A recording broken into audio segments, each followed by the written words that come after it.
नमस्कार, आज हम पढ़ेंगे करणियों का जोड़ एवं घटाना यानी सर्ड का एडिशन और सब्ट्रैक्शन पढ़ेंगे। तो करणियों का जोड़ और घटाना पढ़ने के लिए हम कुछ व्यवहारिक बात कर लेते हैं। जैसे हमारे पास 5 सेब है और हमने 3 सेब और ख़रीद लिया, तो आप बता सकते हैं कि हमारे पास कितने सेब होंगे। तो सीधी सी बात है, ये आपको भी समझ में आ गया होगा कि हमारे पास 8 सेब होंगे। किंतु यदि हम ये कह दें कि हमारे पास 5 सेब है और हमने 3 आम खरीद लिया, तब हम इसको किस प्रकार से जोड़ेंगे। तब हम ये देखते हैं कि हमारे पास 5 सेब है और 3 आम है, तो हम इसको यही कहेंगे कि हमारे पास 5 सेब है और 3 आम है। हम इसको 8 नहीं कह सकते या हम 8 कहते भी नहीं हैं। तो ऐसा क्यों होता है ये देख लीजिए। यदि ये समझ में आ जाएगा तो करनी का जोड़ और घटाना दोनों आपको आसानी से समझ में आ जाएगा। तो यहाँ पर देखिए, यहाँ पर क्या लिखा है, ये सेब है, 5 सेब है और यहाँ पर 3 सेब है। तो यहाँ पर आप ये देखते हैं कि दोनों ही सेब है, तो हम संख्या से संख्या को जोड़ देते हैं। किंतु यहाँ पर हम देखें, इस उदाहरण को देखें तो यहाँ पर सेब है परंतु यहाँ पर आम है, तो ये दोनों अलग अलग है। तब हम इन दोनों संख्या को जोड़ पाने में समर्थ नहीं हैं। ठीक इसी प्रकार का कॉन्सेप्ट करणियों के जोड़ घटाने में लगता है। तो अब सीखते हैं इसके नियम, इसीलिए बने रहिए मेरे साथ।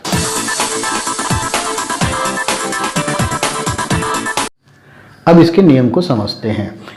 यहाँ 2 संख्या दी हुई है, a n मूल k तथा b n मूल k दिया हुआ है। अब इसको हमको जोड़ना है। तो करनी में ये जरूरी है कि जो करनी वाली संख्या होती है, जो सर्ड वाली संख्या होती है, ये दोनों सेम होना चाहिए। जैसे सेब में था, तब हम क्या करते हैं, बाहर से बाहर वाली संख्या को जोड़ देते हैं। तो ये क्या हो जाएगा, a प्लस b हो जाएगा और n मूल k हो जाएगा। तो कहने का मतलब ये है कि जो करणीबद्ध संख्या है, जो सर्ड में है जो संख्या है, वो बिल्कुल बराबर होनी चाहिए, मूल भी बराबर होने चाहिए और अंदर की संख्या भी बराबर होनी चाहिए। अब हम लेते हैं इसके सवाल। अब इससे संबंधित कुछ प्रश्नों को हल करते हैं और समझते हैं कि इसके नियम क्या है। जैसे मैं यहाँ पर एक प्रश्न ले लेता हूँ। अब यहाँ पर एक प्रश्न दिया हुआ है, 5 वर्गमूल 2 धन 10 वर्गमूल 2। तो यहाँ पर ये देखना है आपको, ये जो करनी वाली जो संख्या है, ये जो सर्ड वाली संख्या, दोनों सेम है या नहीं है। तो ये यहाँ पर देखते हैं कि ये दोनों सर्ड वाली संख्या जो है सेम है। तो हम क्या करते हैं, केवल बाहर से बाहर वाले को जोड़ देते हैं। मतलब हमको किसको जोड़ना है, 5 और 10 को, इन दोनों को हमको जोड़ना है। तो 5 और 10 कितना हो जाएगा, 15 हो जाएगा और वर्गमूल 2 आएगा। है ना, सिंपल, बहुत सिंपल इसके नियम है और बहुत सिंपल नियम है और इसको आप आसानी से लगा लेंगे। कुछ प्रश्न और देखते हैं, फिर इसके बाद हम कठिन प्रश्नों की ओर बढ़ेंगे।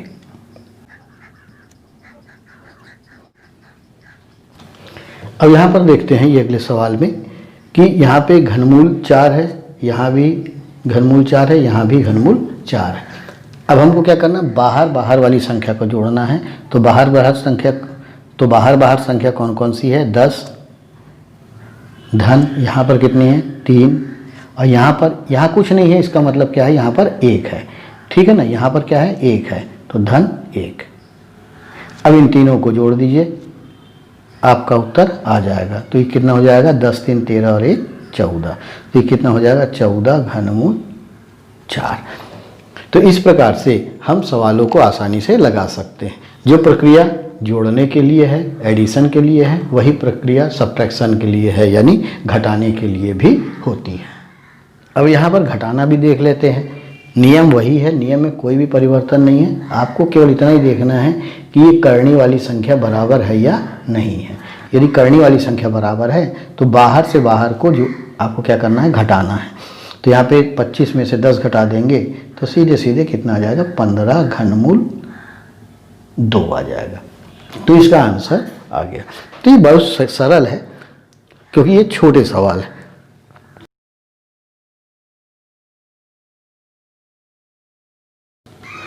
तो यहाँ पर ये सवाल लिखा हुआ है। अब इस सवाल को देखिए, घनमूल वाली संख्या या करनी वाली जो संख्या है वो बिल्कुल समान है। घनमूल 7 यहाँ भी है, यहाँ भी है, यहाँ भी है। अब क्या है, यहाँ पे जोड़ भी है और घटाना भी है, तो हम दोनों काम कर लेंगे।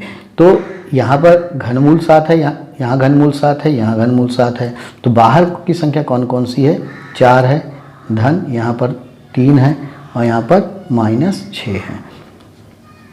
तो इस प्रकार से हम लिख दें। ऐसा लिखने में थोड़ा सा हम आसानी से बना सकते हैं।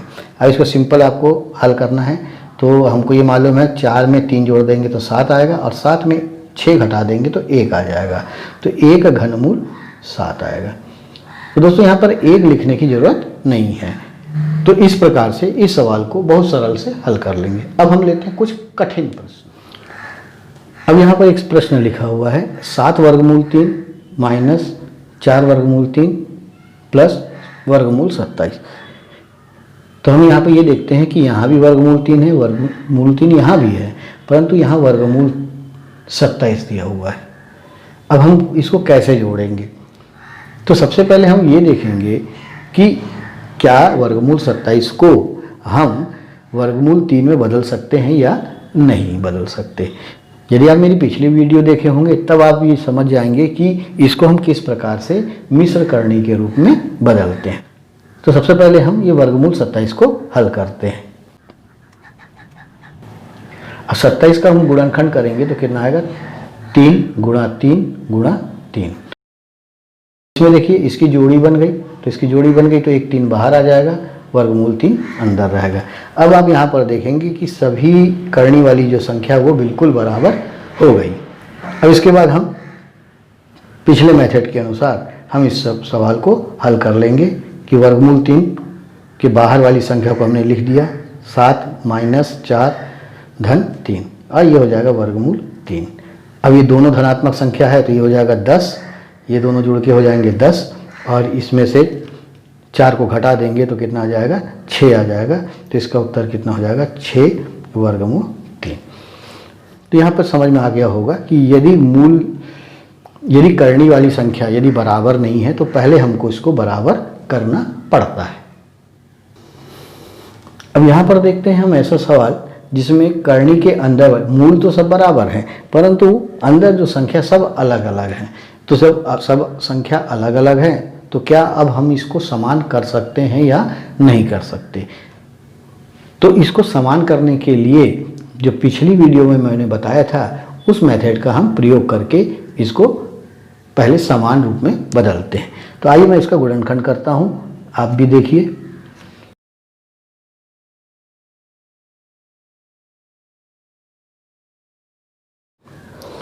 तो इस प्रकार से इसका गुणनखंड कर लेते हैं। अब गुणनखंड करने के बाद देखते हैं कि यहाँ पर सब में घनमूल है तो 3 में से 1 बाहर निकल जाएगा। तो यहाँ पर कितना हो जाएगा, 8 ये पहले से है, 2 बाहर निकल गया तो गुणा 2 घनमूल 2। यहाँ से 3 बाहर निकलेगा तो बचेगा अंदर घनमूल 2 और यहाँ से 5 बाहर निकलेगा तो बचेगा घनमूल 2।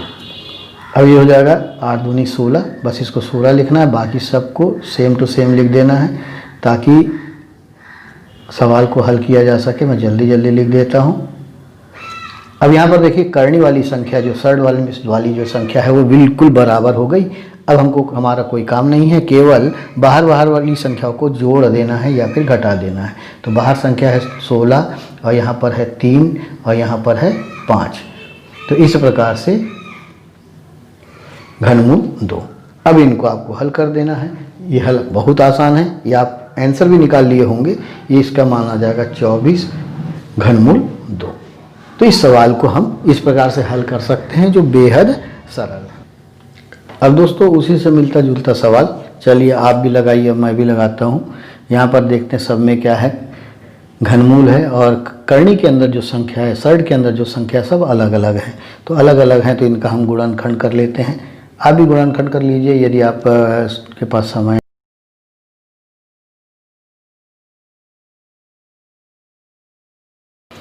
अब इसके बाद यदि किसी को नहीं बनता तो आप इसको गुणनखंड कर लेंगे, गुणनखंड करने के बाद इसको हल कर लेंगे। अब मैं यदि गुणनखंड करूंगा तो बहुत ज़्यादा समय लग जाएगा, अब कोई मतलब भी नहीं है ज़्यादा समय बर्बाद करके। तो गुणनखंड की प्रैक्टिस कर लेंगे तो बन जाएगा। अब यहाँ से 3 में से 1 बाहर निकालना है तो यहाँ से 1 3 बाहर निकलेगा, बाकी वर्गमूल 2 अंदर रह जाएगा। माइनस 2 गुणा, यहाँ 3 में से 1 बाहर निकलेगा 2 और अंदर बचेगा 2। इसी प्रकार 4 गुणा, यहाँ पर देखिए ये यहाँ एक 3 की टीम बन रही है, यहाँ एक 3 की टीम बन रही है, तो 2 बार 2 निकलेगा, एक इसका एक इसका। अब बच जाएगा कितना, घनमूल 2। तो इस प्रकार हो जाएगा 15 घनमूल 2 माइनस 4 घनमूल 2 और 4 दूनी 8 दूनी 16, तो ये हो जाएगा 16 घनमूल 2।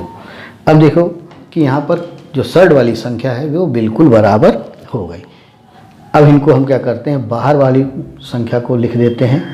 यहाँ तो 15 है, यहाँ -4 है और यहाँ पे -16 है, और घनमूल 2 को बाहर लिख देते हैं।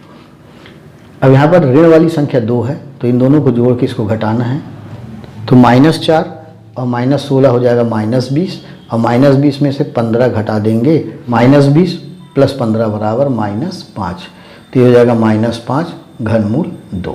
तो इस प्रकार से इसका आंसर हम आसानी से निकाल सकते हैं। आइए एक प्रश्न और लेते हैं। यहाँ पर आप देखिए प्रश्न में सभी संख्याओं में मूल अलग अलग हैं और साथ में अंदर की संख्याएं भी अलग अलग हैं, मूल भी अलग है और संख्या भी अलग है। तो इस सवाल को कैसे हल करेंगे? ऐसे सवाल अधिकतर परीक्षा में पूछे जाते हैं और कुछ लोग तो ये सोच के छोड़ देते हैं कि अरे सवाल गलत होगा, क्योंकि जोड़ने घटाने में तो मूल या अंदर वाली संख्या बराबर होनी चाहिए और इसमें तो बराबर नहीं है, तो ये सवाल कहीं ना कहीं मिसप्रिंट हो गया होगा। तो आइए देखते हैं सवाल गलत है कि सही है, और यदि ये सही होगा तो इसको हल भी कर लेंगे। तो सबसे पहले पुराना नियम कि इनका गुणनखंड कर लें। ऐसे सवाल आपको पुरानी किताब में मिल जाएंगे, यदि आप प्रैक्टिस करना चाहें तो ऐसे सवालों को ले सकते हैं। अब इसका गुणनखंड करते हैं, मैं भी करता हूँ, आप भी कीजिए, तो काम जल्दी जल्दी हो जाएगा। तो मैंने यहाँ पे 81 का गुणनखंड किया, इसके बाद 5। दोस्तों यदि मैं इसका गुणनखंड अलग अलग करूँगा तो बहुत समय लग जाएगा और उतना समय बर्बाद करने से अच्छा है थोड़ा सा गुणनखंड पढ़ लिया जाए और आसानी से फिर इस प्रश्नों को हल किया जाए, तब ज़्यादा मज़ा आता है। तो यहाँ पर मैंने सबका गुणनखंड कर लिया। अब गुणनखंड करने के बाद ये देखें कि यहाँ पर चतुर्थ मूल है, यहाँ पे चतुर्थ मूल है, मतलब 4 में से 1 बाहर निकालना है। तो यहाँ पर अब 3 जो है वो 4 बार आया है और मूल भी कितना है, 4 है, तो चारों में से 1 3 बाहर आ जाएगा और इसके बाद संख्या खत्म हो जाएगी तो करनी भी खत्म हो जाएगा, तो मतलब करनी लगाने की ज़रूरत नहीं है। इसी प्रकार हम यहाँ पर देखें पंचमूल है, 5वां मूल है, तो हम 5 में से 1 बाहर निकालेंगे, तो यहाँ 5 तो 2 है, तो यहाँ में से 1 2 बाहर निकल जाएगा। ठीक इसी प्रकार यहाँ पर क्यूब रूट है, तो यहाँ पे 3 7 में से 1 7 बाहर निकलेगा माइनस। अब यहाँ पर कितना है, वर्गमूल है, मतलब 2 में से 1 बाहर निकालना है, तो यहाँ पर कितना हो जाएगा 2 गुणा 2 गुणा 3। और सभी कंडीशन में करनी खत्म हो जाती, पूरी संख्या बाहर निकल जाती है। तब हम यहाँ पर बस केवल हमको छोटा सा हल बच गया है, 2 दूनी 4 दिया 12, तो यहाँ जाएगा 12। अब इन संख्याओं को जोड़ दें तो ये कितना हो जाएगा 12 माइनस 12 बराबर 0। इस प्रकार से सवाल को हल कर सकते हैं। अब दोस्तों इसके बाद मैं आपको करणियों का गुणा और भाग अगली वीडियो में बताऊंगा। तब तक के लिए खुश रहिए, मस्त रहिए, खूब गणित लगाइए और सफल हो जाइए। इसी शुभकामनाओं के साथ धन्यवाद।